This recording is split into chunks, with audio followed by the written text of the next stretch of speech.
Selamat pagi pemirsa, Lingkar Pagi edisi Jumat 9 Mei 2025 kembali hadir menemani Anda. Beragam berita aktual dan terpercaya telah kami rangkum dalam Lingkar Pagi hari ini. Bersama saya Mia Pratiwi, berikut Lingkar Pagi selengkapnya.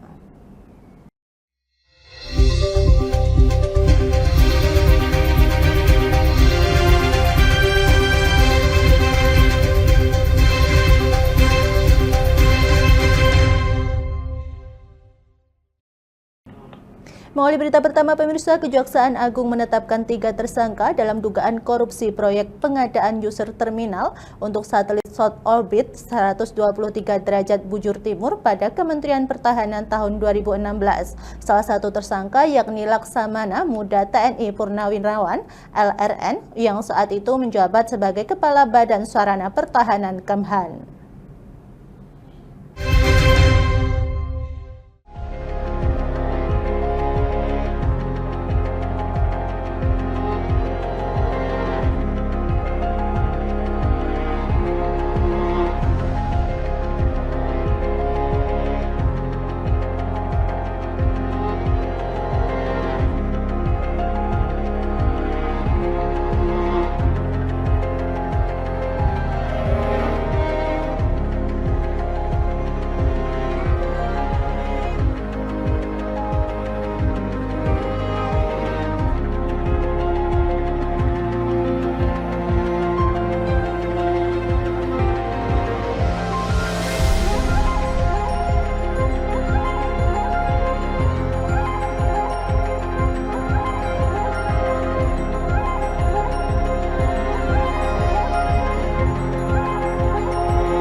Perhitungan dari BPKP, kegiatan yang telah dilaksanakan oleh Navayo International AG telah menimbulkan kerugian negara sebanyak 21.384.851,89 US dollar. Beralih ke berita selanjutnya pemirsa, sebuah minimarket di Kudus dibobol komplotan maling. Komplotan maling beraksi dengan membobol tembok Indomaret dan mengambil sejumlah barang. Kerugian ditaksir mencapai lebih dari 20 juta rupiah.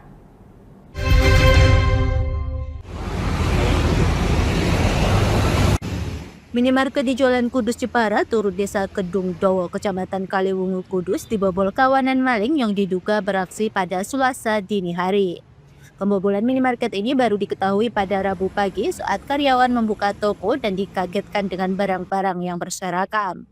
Aparat kepolisian dari Polsek Kaliwungu serta tim Inavis yang datang ke lokasi menemukan kawanan maling masuk ke dalam minimarket dengan menjebol tembok. Pelaku menggodol sejumlah barang seperti rokok, kosmetik, serta susu bayi. Kerugian ditaksir mencapai Rp20.400.000.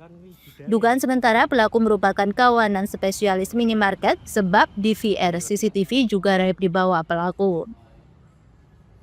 Kejadian perampokan di Alfamart ini kejadiannya sekira jam berapa tadi diketahui? Ya, kalau kita ketahui sekitar jam 7 pagi, kemudian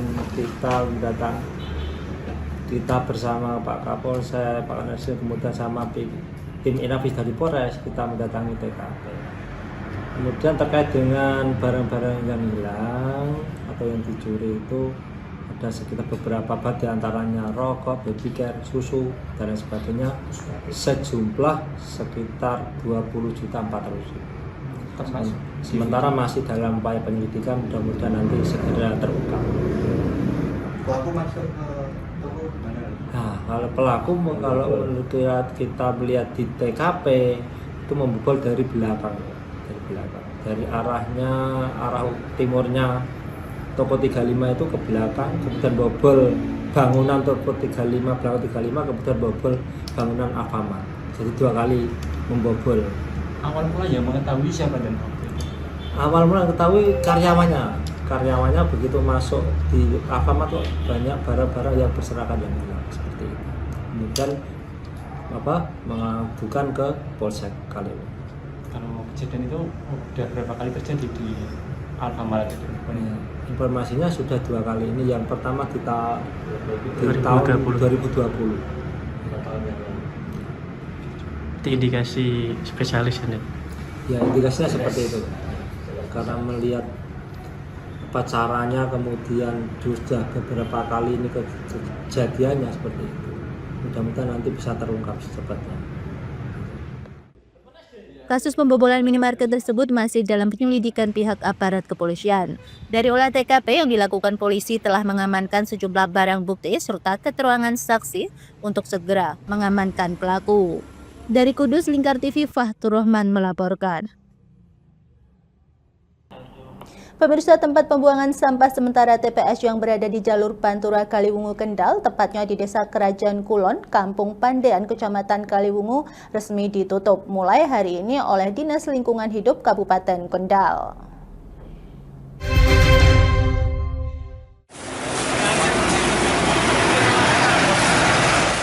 Penutupan TPS ini merupakan bagian dari implementasi program Bupati Kendal untuk mewujudkan lingkungan yang bersih dari sampah. Selain itu, keberadaan TPS tersebut sebelumnya menuai banyak keluhan dari warga sekitar dan para pemilik toko karena menimbulkan bau tak sedap dan merusak pemandangan. Lokasi TPS juga dinilai tidak layak karena berada di tengah kota di sebelah timur rel kereta api milik PT KAI. Kepala Dinas Lingkungan Hidup Kabupaten Kendal, Aris Irwanto, mengatakan bahwa rencana penutupan TPS ini sebenarnya telah dijadwalkan sejak bulan Maret 2025 lalu. Namun pelaksanaannya sempat ditunda karena adanya permintaan dari masyarakat agar diberikan perpanjangan waktu.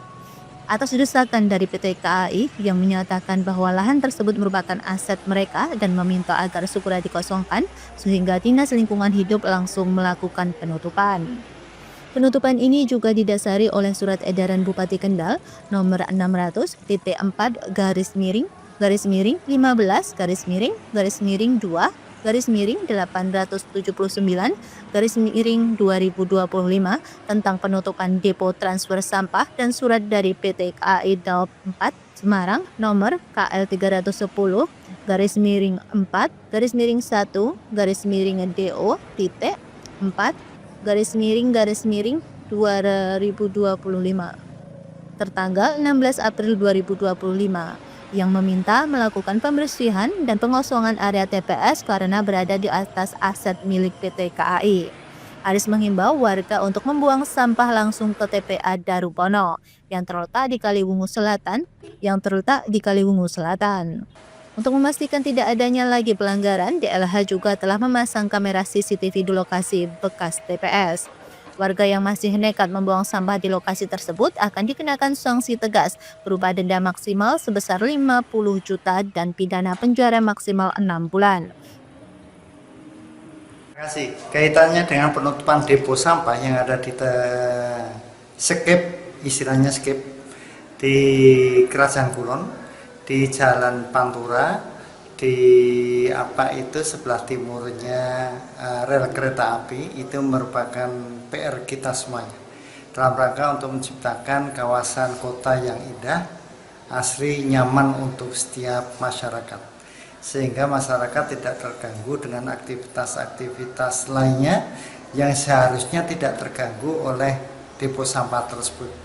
Apakah itu masyarakat mau tindak masjid untuk melaksanakan ibadah ataupun akan pergi ke pasar pada saat akan melaksanakan kewajiban untuk pemenuhan kebutuhan pokoknya. Nah, kondisi seperti itu sesuai dengan instruksi Bupati yang baru saja kita luncurkan di bulan Maret.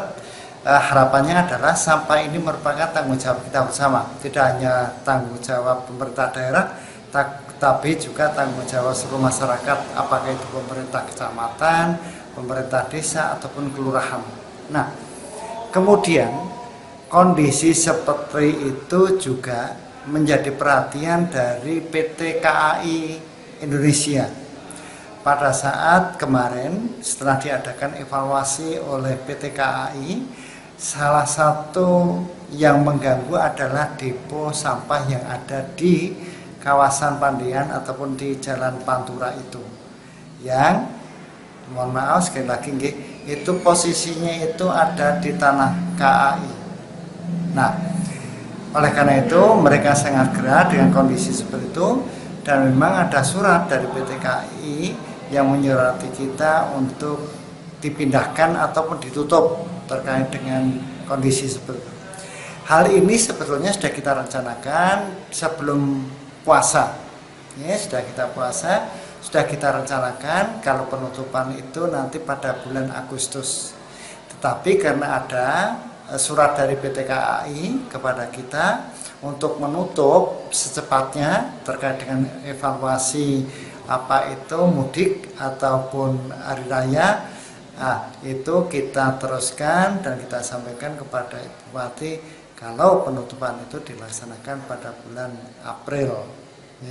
Nah, oleh karena itu kesiapan dari kelurahan di sekitar yang ada depo itu, mereka sangat kesulitan dalam rangka untuk melakukan kegiatan-kegiatan pembuangan langsung ke TPA Darmono.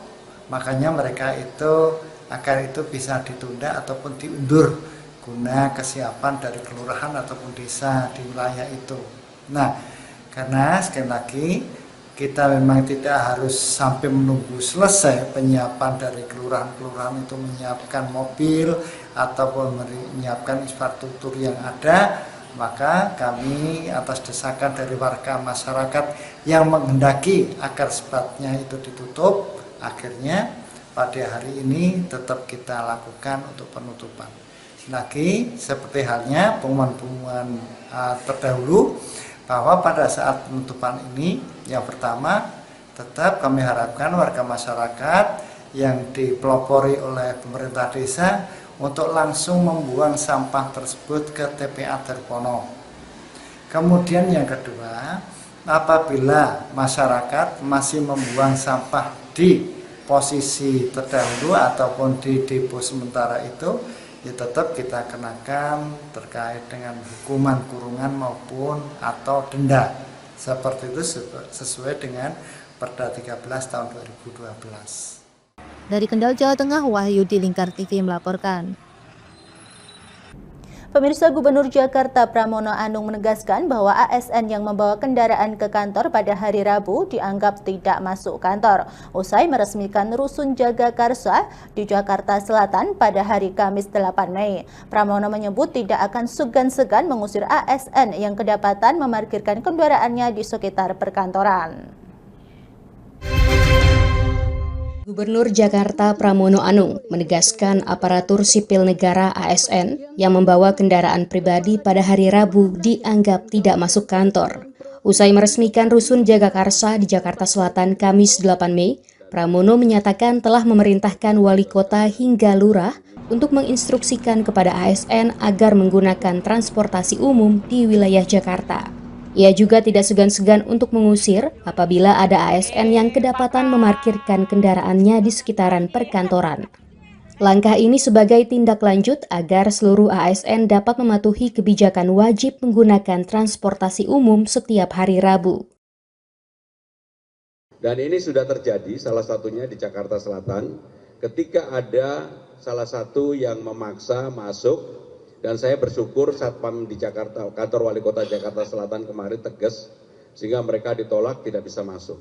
Tetapi untuk ada ibu-ibu yang sedang hamil, dipersilakan masuk. Ini bagian dari aturan yang memang kita juga perbolehkan. Pramono Anung juga mengklaim sebanyak 96% ASN Pemprov Jakarta menggunakan transportasi umum pada minggu lalu setelah kebijakan tersebut diterbitkan. Pemirsa, kami akan kembali usai jeda berikut ini, tetaplah bersama kami.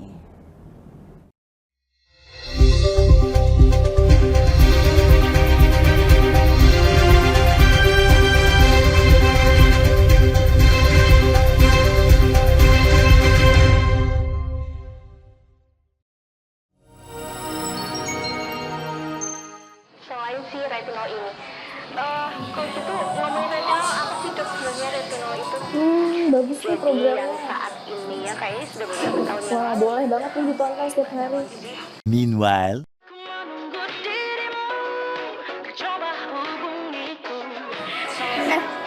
Kamu lagi nonton apa sih dari tadi kok apem-apem mulu?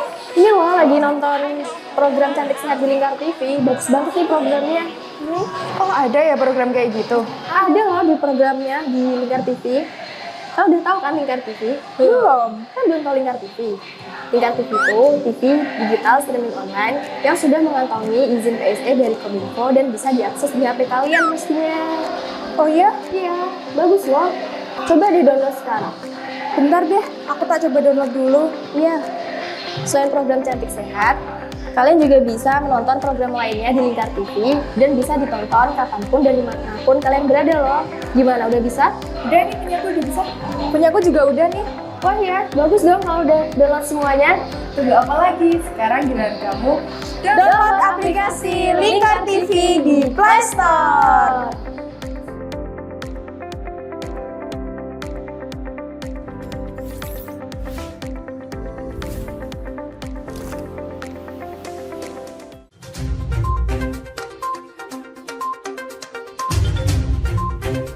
Merangkum semua peristiwa sebagai berita yang penuh fakta.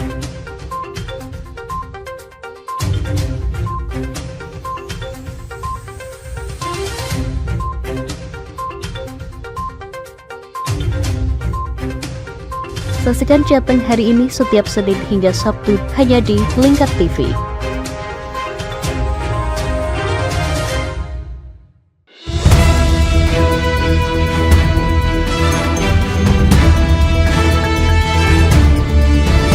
Menemani pagi Anda dengan menyajikan berita nasional dan regional yang dikupas secara akurat dan aktual untuk awali hari. Dalam Lingkar Pagi, setiap Senin hingga Sabtu jam 8 pagi hanya di Lingkar TV.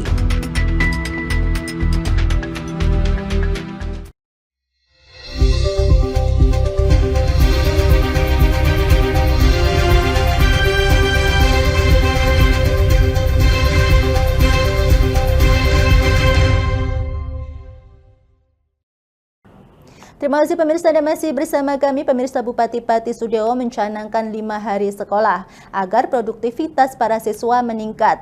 Kebijakan ini pun telah disetujui oleh Ketua PCNU Kabupaten Pati.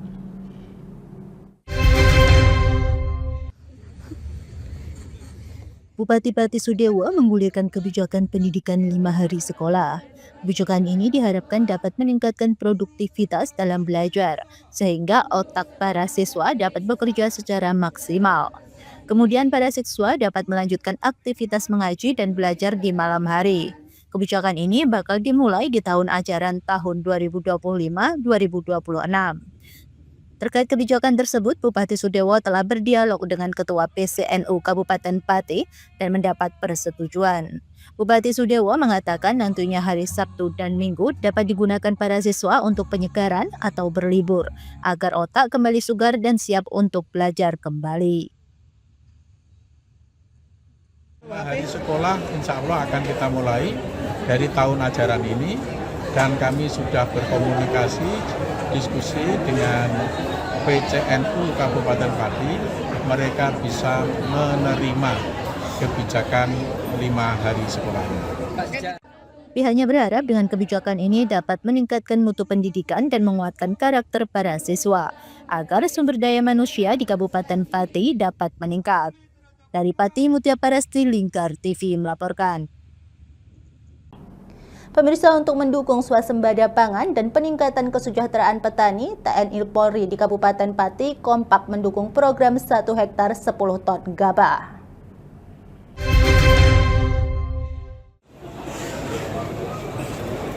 Sebanyak 511 Babinsa dan 254 Babin Kamtibmas di Kabupaten Pati kompak mendukung program Bupati Pati Sudiewo dalam rangka meningkatkan kesejahteraan petani dan swasembada pangan. Langkah ini terbukti dengan ditandatangani perjanjian antara TNI Polri untuk mendukung penuh program tersebut. Para TNI Polri pun diminta untuk bersinergi bersama dengan kepala desa untuk berbelanja permasalahan dan memberikan solusi atas permasalahan pertanian. Bupati Pati Sudiewo mengatakan rata-rata produksi gabah di lahan 1 hektar sebanyak 5,3 bakal dimaksimalkan menjadi 1 hektar 10 ton. Hal itu merujuk pada keberhasilan sejumlah petani di Desa Karangwage, Kecamatan Trangkil selama 6 tahun.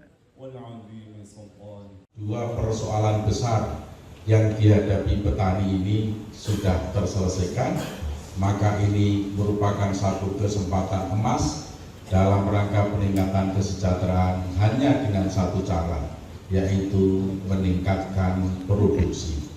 Yang semula produksi tiap 1 hektar rata-rata hanya 5,6 ton per hektar.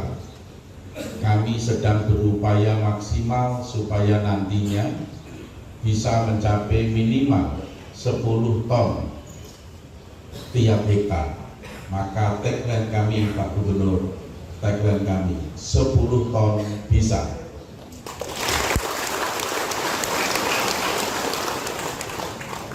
Kebetulan beberapa petani di Desa Karangwagi, Kecamatan Trangkil sudah membuktikan bisa 10 ton lebih per hektar dari tahun 2019, artinya sudah berjalan kurang lebih 6 tahun.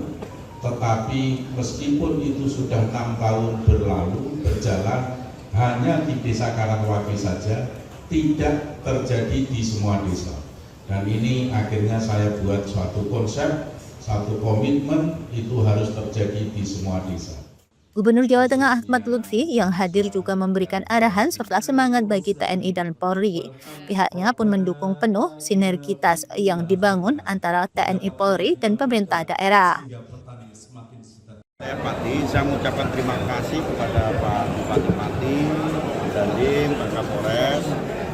Hari ini dikumpulkan Babinsa, Babin Kamtipas, Kapolsek, dan Pak dan Ramil yang gunanya adalah mendukung swasembada pangan.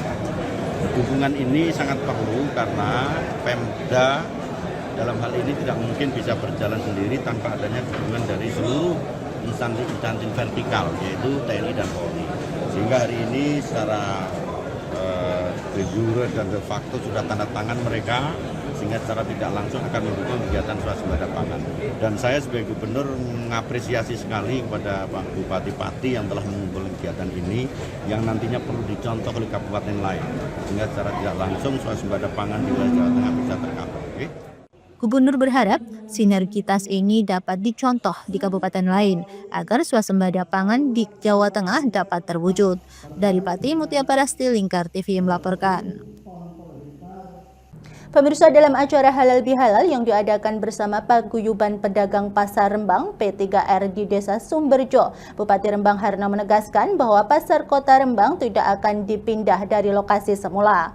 Keputusan tersebut diambil setelah mendengarkan aspirasi para pedagang yang telah sepakat untuk tetap berjualan di tempat yang telah ada.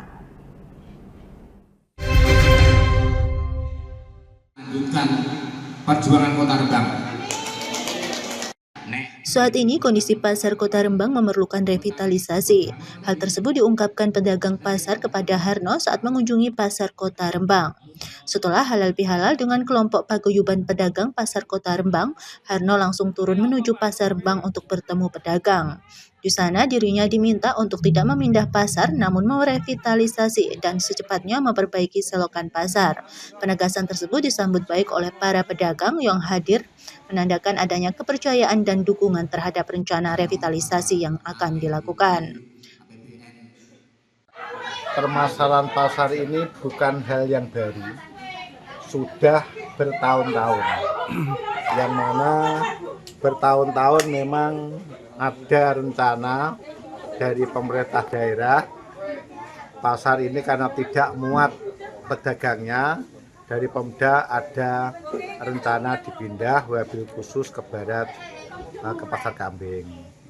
Nah, dengan berjalannya waktu yang berjalan sekian tahun, maka menjadi bola liar antara pindah tidak yang membuatkan hati pedagang kadang bertanya-tanya tentang kepastian tersebut.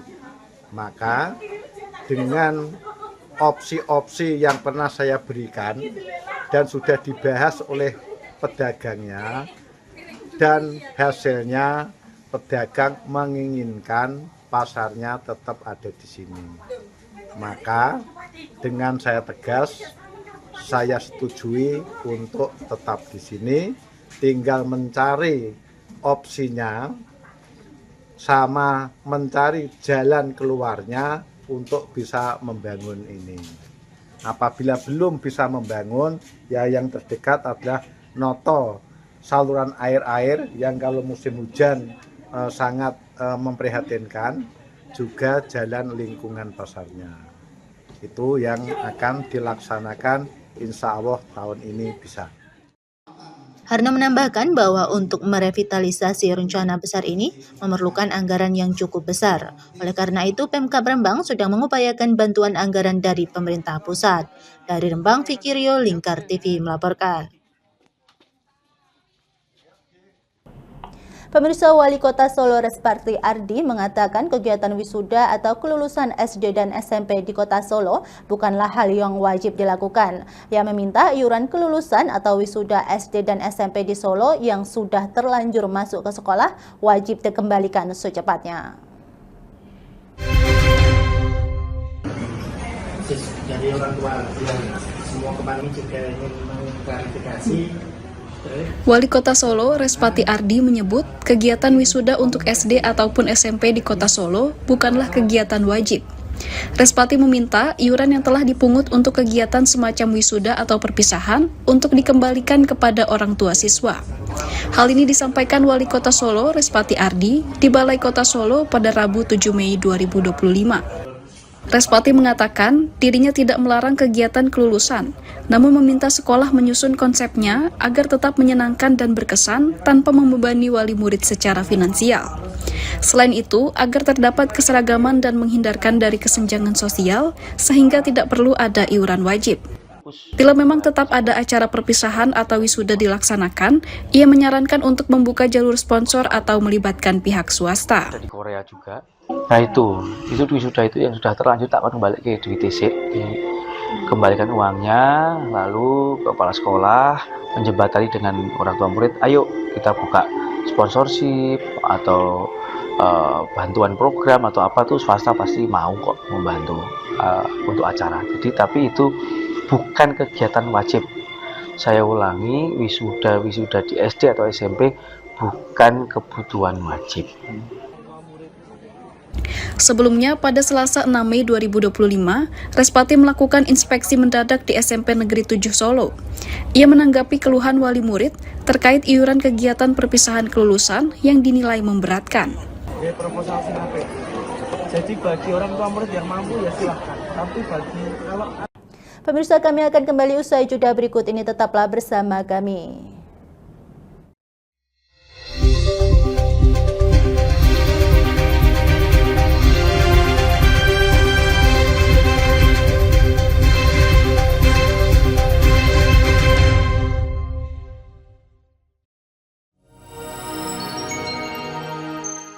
Selain si retinol ini, kalau gitu ngomongin retinol, apa sih dok sebenarnya retinol itu?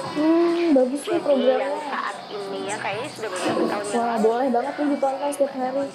Meanwhile,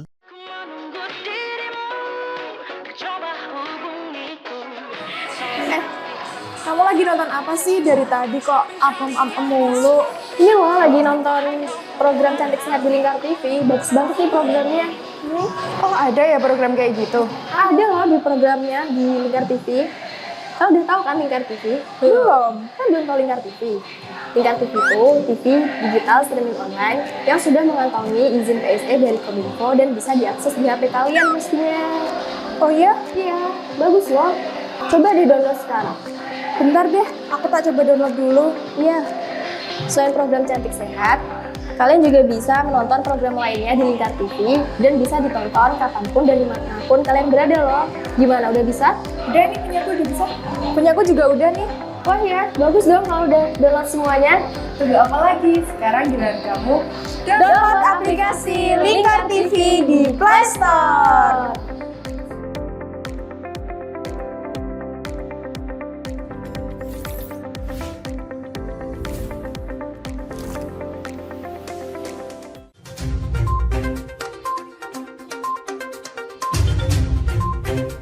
Berangkum semua peristiwa sebagai berita yang penuh fakta.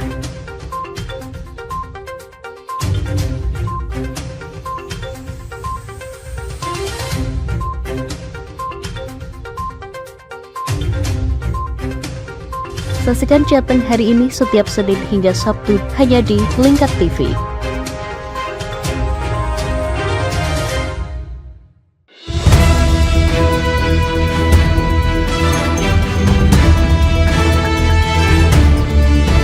Menemani pagi Anda dengan menyajikan berita nasional dan regional yang dikupas secara akurat dan aktual untuk awali hari.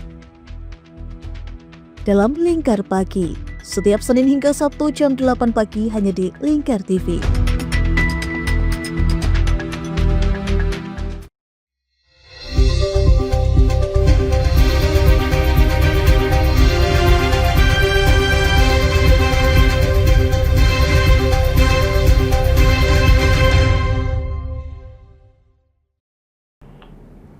Pemirsa, Menteri Perdagangan Budi Santoso di Jakarta menyampaikan akan meningkatkan penertiban dan pengontrolan terhadap barang ekspor melalui surat keterangan asal SKA. Hal itu dilakukan untuk mencegah praktek transshipment atau pengiriman barang dari suatu negara melalui Indonesia untuk dikirim ke negara lain.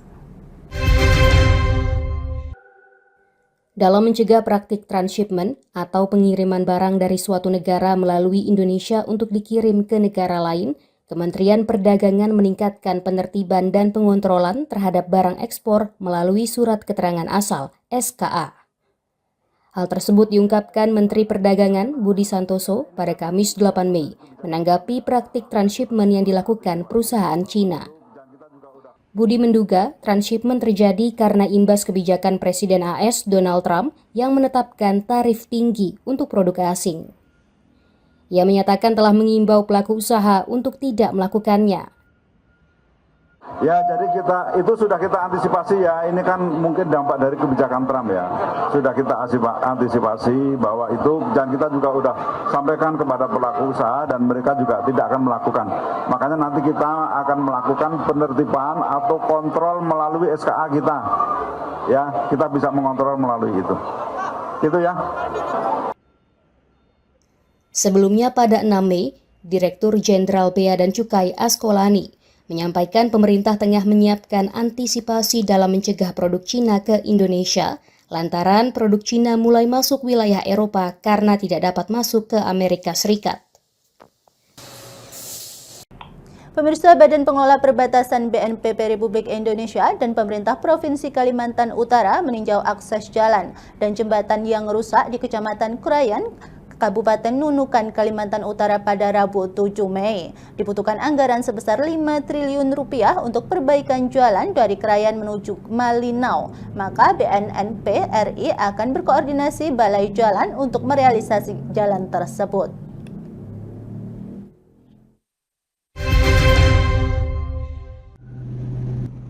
Pemerintah Provinsi Kalimantan Utara diproyeksikan untuk membangun akses jalan dan jembatan yang menghubungkan daerah perbatasan Indonesia-Malaysia di wilayah Krayan di Kabupaten Nunukan hingga Kabupaten Malinau.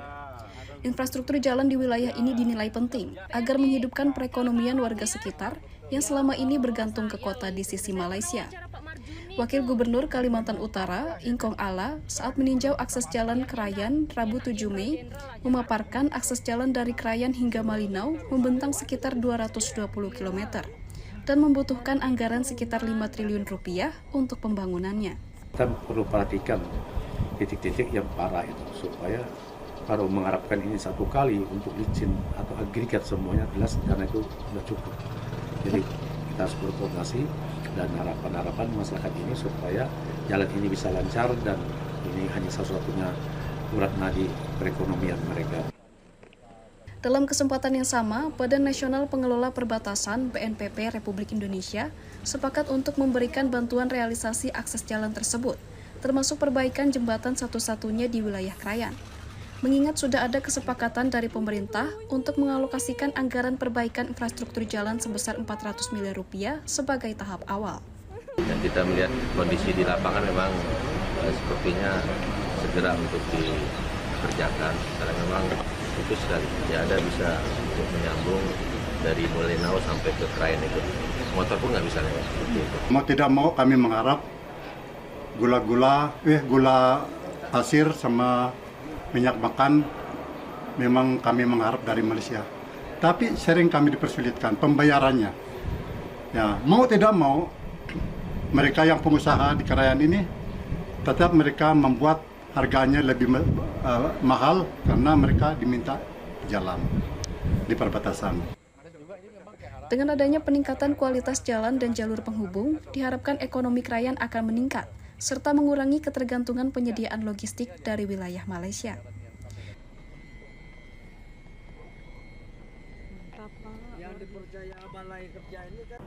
Pemirsa, sejak awal Maret 2025 lalu, harga kelapa di Provinsi Sumatera Barat mengalami kenaikan yang cukup signifikan hingga berdampak pada produksi rendang. Menyikapi kenaikan harga kelapa tersebut, Himpunan Pengusaha Rendang Minangkabau (HIPERMI) terpaksa menaikkan masakan ini hingga mengurangi jumlah produksi.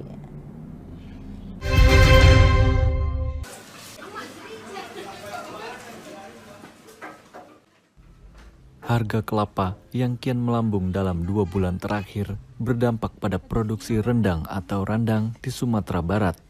Sejumlah produsen rendang di Kota Padang bahkan terpaksa menaikkan harga produk mereka untuk menyiasati kenaikan harga dan kelangkaan kelapa. Wakil Ketua Himpunan Pengusaha Rendang Minangkabau Indonesia, Ida Nursanti, saat ditemui Antara pada Rabu 7 Mei di Padang menyebutkan bahwa dinamika harga dan stok kelapa yang kini terjadi ialah imbas tingginya ekspor komoditas tersebut ke Cina. Akibatnya, harga kelapa di Kota Padang pun naik 2 kali lipat. Dari semula harga 1 butir kelapa hanya Rp5.000, kini sudah mencapai Rp10.000. Ya, harapan kami supaya kalau bisa memang jangan kelapa bulat yang diekspor, tetapi bagusnya memang itu memang diolah menjadi bahan setengah jadi atau bahan jadi. Jadi contohnya kelapa itu kan bisa dibikin bumbu rendang, bisa dibikin rendang, kemudian bisa dibikin santan, dijual santannya yang udah di packing gitu kan. Jadi tempurungnya juga bisa kita bikin sebagai bahan bakar. Ditemui terpisah, Kepala Dinas Perindustrian dan Perdagangan Provinsi Sumatera Barat, Nofrial, mengajak para pelaku usaha berani berinovasi dalam memproduksi rendang di tengah kondisi harga dan stok kelapa yang masih fluktuatif. Temukan cara, kreativitas, inovasi, modifikasi bagaimana cara membuat rendang dengan kelapa yang berkurang, dengan kurang volume kelapa. Saya tidak tahu, misalnya karena rendang itu ada beberapa bahan dengan pengurangan volume kelapa bisa tidak dibuat rendang dengan cita rasa yang tidak terlalu berbeda. Saat ini, untuk produk rendang dengan berat 250 gram yang sebelumnya dijual seharga Rp85.000, kini naik menjadi Rp95.000.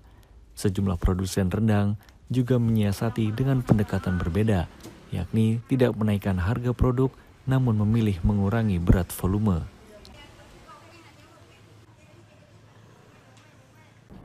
Pemirsa, Panitia Penyelenggara Ibadah Haji (PPIH) atau petugas haji secara bertahap mulai menjalankan tugasnya melayani para jamaah beribadah di Tanah Suci.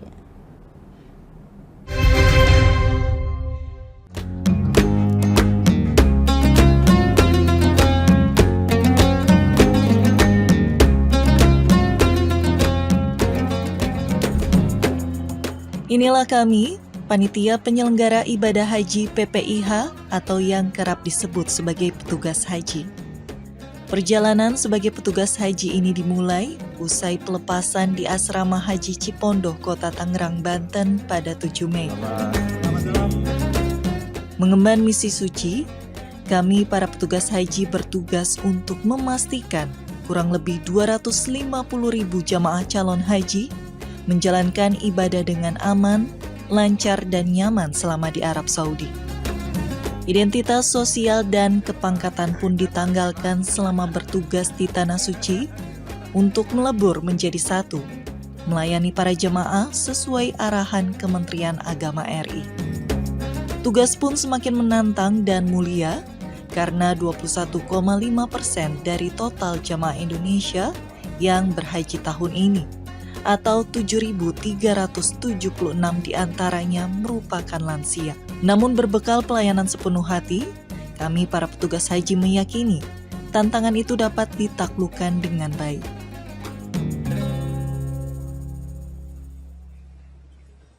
Pemirsa, kami akan kembali usai jeda berikut ini, tetaplah bersama kami.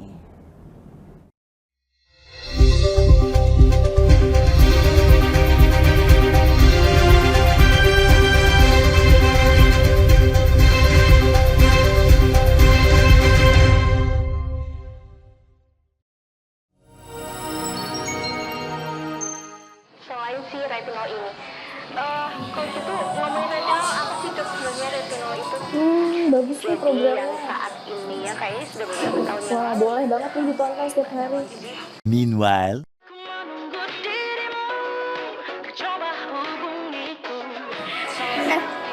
Kamu lagi nonton apa sih dari tadi kok apem-apem mulu?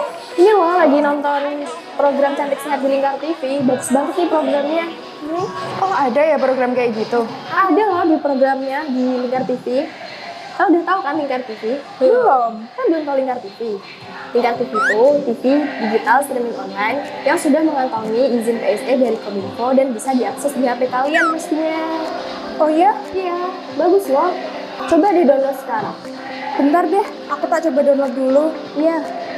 Selain program Cantik Sehat, kalian juga bisa menonton program lainnya di Lingkar TV dan bisa ditonton kapanpun dan dimanapun kalian berada loh. Gimana, udah bisa? Udah nih, punyaku udah bisa. Punyaku juga udah nih. Oh iya, bagus dong kalau udah download semuanya. Tunggu apa lagi? Sekarang giliran kamu download aplikasi Lingkar TV di Play Store.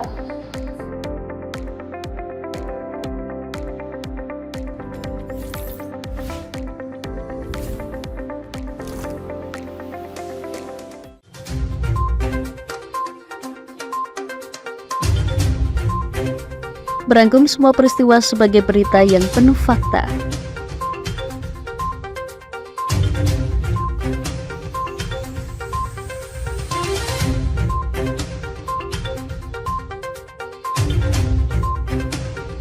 Saksikan Jateng hari ini setiap Senin hingga Sabtu hanya di Lingkar TV.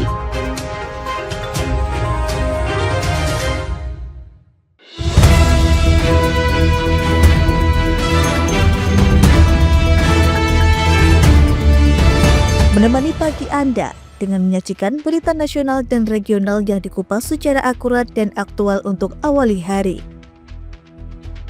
Dalam Lingkar Pagi, setiap Senin hingga Sabtu jam 8 pagi hanya di Lingkar TV.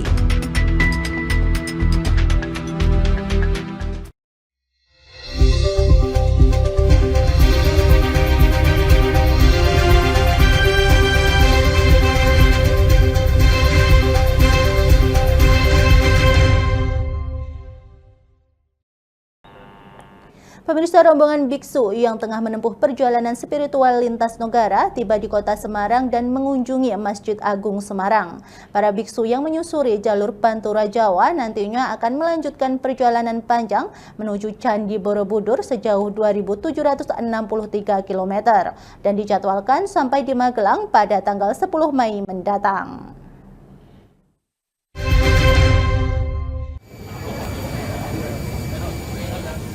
Inilah 36 biksu yang melaksanakan ritual berjalan kaki atau tudong saat memasuki kompleks Masjid Agung Semarang, yang merupakan masjid tertua di kota Semarang. Para biksu tudong melakukan perjalanan spiritual dimulai dari Bangkok, Thailand pada tanggal 6 Februari 2025, menempuh 4 negara yakni Thailand, Malaysia, Singapura, dan Indonesia selama 4 bulan. Dan kota Semarang menjadi salah satu titik singgah penting dalam etape menuju Borobudur sejauh total 2.763 km. Di Masjid Agung Semarang, para biksu mendapat sambutan khusus oleh takmir masjid. Para biksu berdialog dengan takmir masjid. Di sini mereka mendapat pemahaman tentang masjid, tata cara ibadah umat Islam, dan nilai persaudaraan antar umat beragama. So Fung Xiao Cheng mengungkapkan bahwa dalam perjalanan penuh makna ini harmoni dan toleransi menjadi pesan utama dan terpatri. Sebuah langkah nyata memperkuat persatuan dalam keberagaman bangsa. Ternyata bagus juga ya. Jadi mereka ada spesialnya sebelum masuk harus bersihin dulu di air, terus baru cuci, wudhu, terus baru masuk. Nah, ini baru pertama kali Sul pribadi mengerti tentang ajaran ini. Bagus juga, makanya di Indonesia banyak agama, ada 6 agama. Inilah indahnya perbedaan. Ya, jadi Indonesia sangat bagus sekali, terutama dengan Laskar Macan Ali yang Kauman, Masjid Agung Semarang. Ternyata bagus juga ya. Jadi mereka ada spesialnya, sebelum masuk harus bersihin dulu di air, terus baru cuci, wudhu, terus baru masuk. Nah, ini baru pertama kali Sul pribadi mengerti tentang ajaran ini. Bagus juga, makanya di Indonesia banyak agama, ada 6 agama. Inilah indahnya perbedaan. Ya, jadi Indonesia sangat bagus sekali. Kiai Hanif Ismail, Ketua Takmir Masjid Agung Semarang menyatakan bahwa kunjungan ini sebagai langkah untuk menjalin hubungan antar umat beragama demi menjunjung tinggi nilai-nilai persatuan sebagai bangsa Indonesia.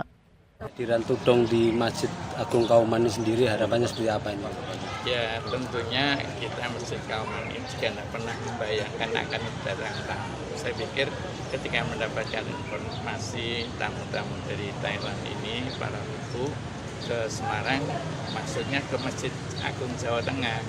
Tapi ternyata memang mereka menghendaki ke Masjid kita Kauman ini. Karena sudah membaca bahwa masjid kita ini masjid yang tertua di Semarang gitu. Dan kita menyambut dengan baik karena memang tidak ada unsur keyakinan. Mereka hanya ingin tahu tentang apa itu masjid, sehingga kami hanya menyampaikan ya sekedarnya bahwa ini adalah tempat sholat, tempat sembahyang dalam bahasa mereka, dan kami ajak untuk melihat-lihat tempat sholatnya bagaimana, kemudian apa yang ada di sekitar masjid. Para biksu menyampaikan terima kasih atas sambutan hangat saat melintas di Indonesia.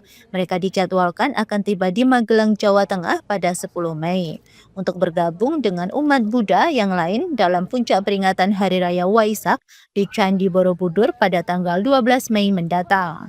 Dari Kota Semarang, Sahrul Muaz, Blinkar TV melaporkan. Selain mengunjungi Masjid Agung Semarang, puluhan biksu yang melakukan ritual berjalan kaki atau tudong juga berkunjung ke kantor Gubernuran Jawa Tengah.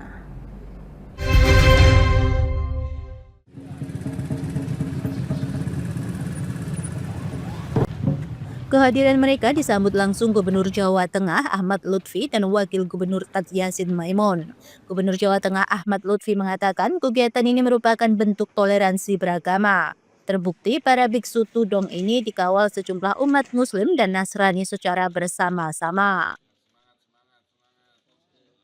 Hari ini saya atas nama Gubernur Jawa Tengah dan seluruh masyarakat Jawa Tengah mengucapkan selamat datang kepada rombongan biku yang dari Thailand, kemudian ke Singapura, Thailand, Malaysia, Singapura, Indonesia, bahkan sampai sekarang beliau sampai di wilayah Jawa Tengah.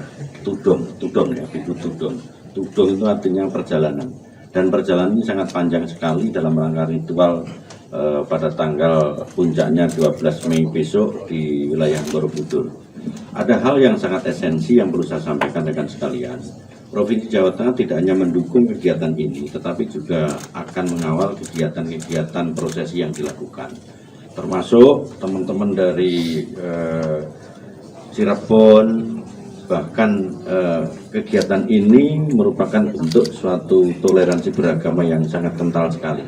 Terbukti beliau-beliau ini dikawal oleh teman-teman umat Muslim, umat Nasrani bersama-sama, bahkan keraton Kesepuan Cirebon yang notabene Islam pun ikut mengawal, TNI, Polri, Ormas secara bersama-sama.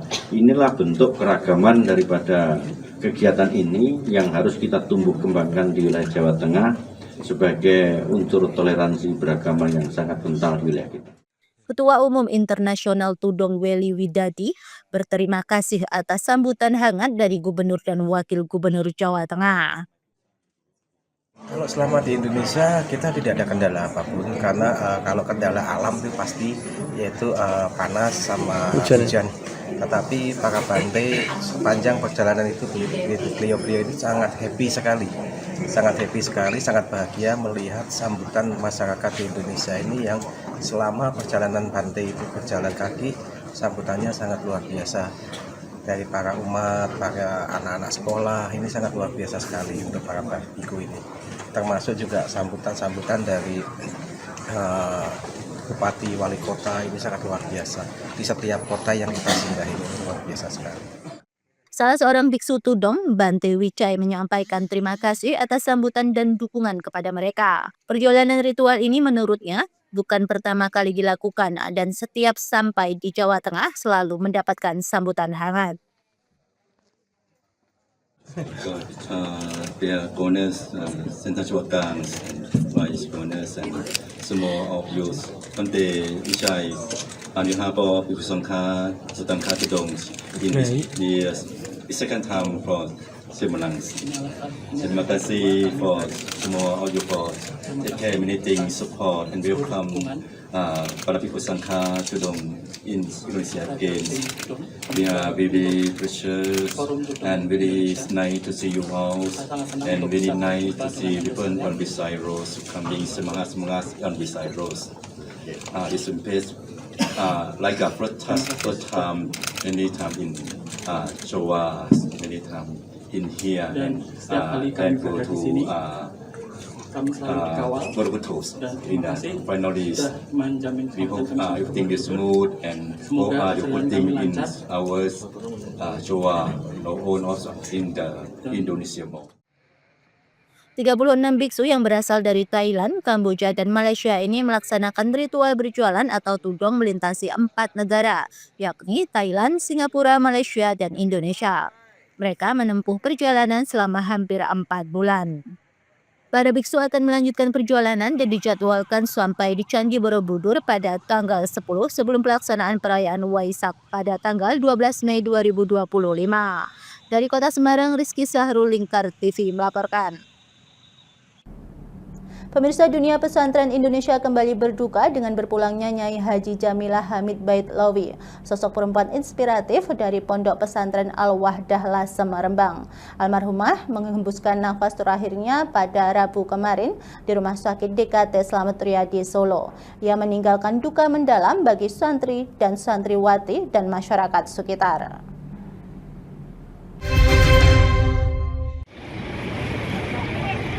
Ribuan jamaah santri dan santriwati mengiring Nyai Jamilah ke paserian terakhir. Nyai Jamilah yang juga dikenal sebagai Nyai Jamilah Hamid Baitlawi adalah istri dari almarhum Kiai Haji Abdul Hamid Baitlawi, pengasuh Pondok Pesantren Al-Wahdah Lasem. Dalam perjalanan hidupnya, Nyai Jamilah tidak hanya berperan sebagai pendamping suami, tetapi juga menjadi panutan dan sumber inspirasi bagi banyak orang. Sebagai putri dari Kiai Kholil Abdullah Umar, seorang tokoh ulama di Bojonegoro, Nyai Jamilah telah mengabdikan hidupnya untuk mendidik dan membina generasi muda di lingkungan pesantren.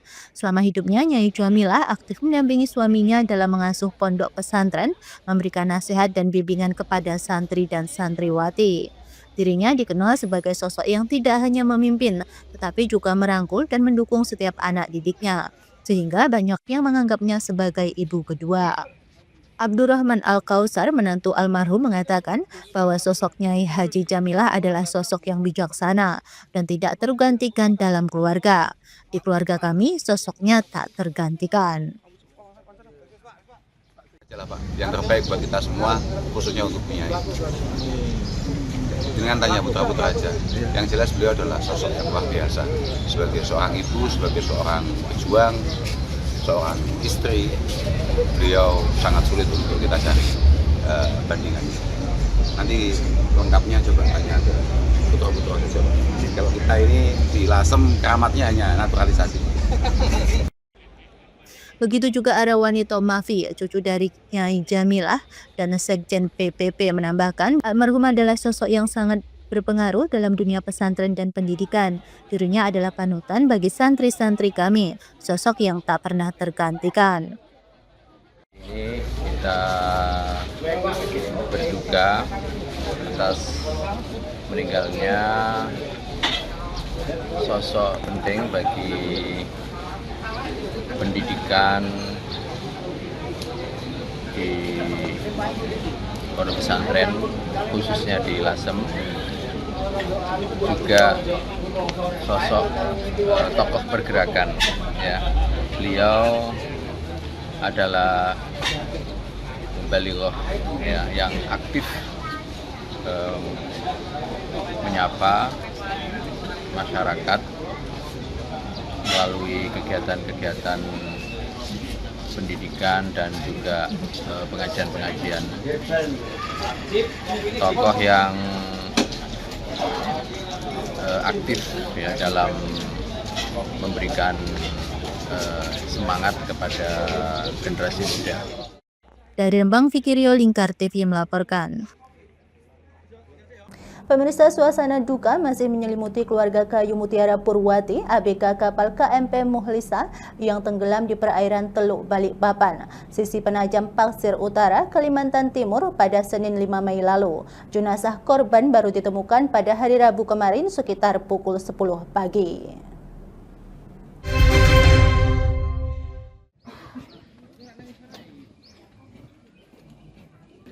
Jenazah korban telah tiba di Bandara Adi Sucipto, Yogyakarta untuk selanjutnya menempuh perjalanan darat menuju rumah duka di Desa Menawan, Kecamatan Gebok, Kudus. Jenazah tiba di rumah duka pada Kamis sore untuk kemudian dimakamkan.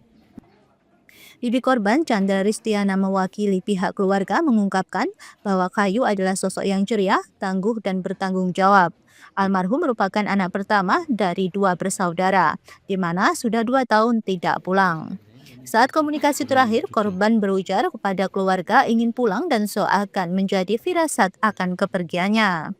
Sementara itu, Bupati Kudus Sam'ani Intakoris yang melayat di kediaman korban menyampaikan duka dan penghormatan mewakili Pemkab Kudus atas gugurnya salah satu putri terbaik daerah dalam tugas.